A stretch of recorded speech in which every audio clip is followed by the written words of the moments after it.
সাংবিধানিকভাবে তৃতীয় লিঙ্গের স্বীকৃতি ও ভোটাধিকার পেলেও বাংলাদেশের সমাজে এখনও গ্রহণযোগ্যতা পায়নি হিজড়া সম্প্রদায়। জীবিকার জন্য অন্যের কাছ থেকে হাত পাতাই এখনও তাদের প্রধান অবলম্বন।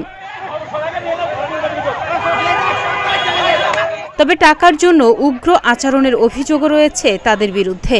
প্রায় তাদের রাজধানীর বিভিন্ন সড়ক ও ট্রাফিক সিগন্যালে টাকা চাওয়ার পাশাপাশি জোর করে টাকা আদায় করতেও দেখা যায়। টাকা না দিতে চাইলে তাদের কাছে হেনস্থার শিকার হতে হয় সাধারণ মানুষকে। এদিকে ঢাকায় ট্রান্সজেন্ডারদের টাকা আদায় বন্ধে কঠোর অবস্থানে রয়েছে পুলিশ।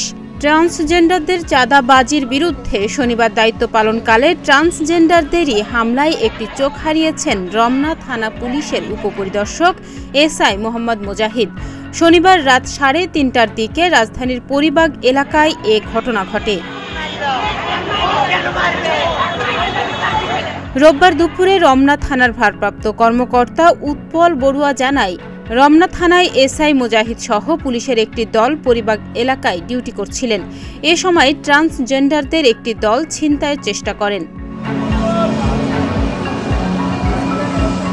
পুলিশ উপস্থিত হলে ট্রান্সজেন্ডাররা পুলিশের ওপরও হামলা চালায়। এক পর্যায়ে পুলিশকে ইট পাটকেল নিক্ষেপের পর একটি ইট এসআই মুজাহিদের চোখে গিয়ে পড়ে। মুজাহিদের চোখের চশমার কাঁচ ভেদ করে চোখে মারাত্মকভাবে আঘাতপ্রাপ্ত হয়ে তার একটি চোখ নষ্ট হয়ে যায়।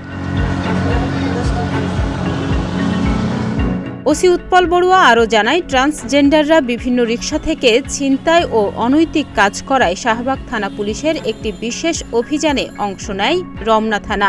অভিযানের এক পর্যায়ে ট্রান্সজেন্ডাররা পুলিশকে লক্ষ্য করে ইট পাটকেল নিক্ষেপ করলে এসআই মুজাহিদের একটি চোখ নষ্ট হয়ে যায় এবং মুখের বিভিন্ন অংশে আঘাতপ্রাপ্ত হন। তিনি আরও জানায়, এসআই মুজাহিদকে শেরেবাংলা নগর চক্ষু হাসপাতালে ভর্তি করা হয়েছে। তার চোখের অপারেশন হয়েছে।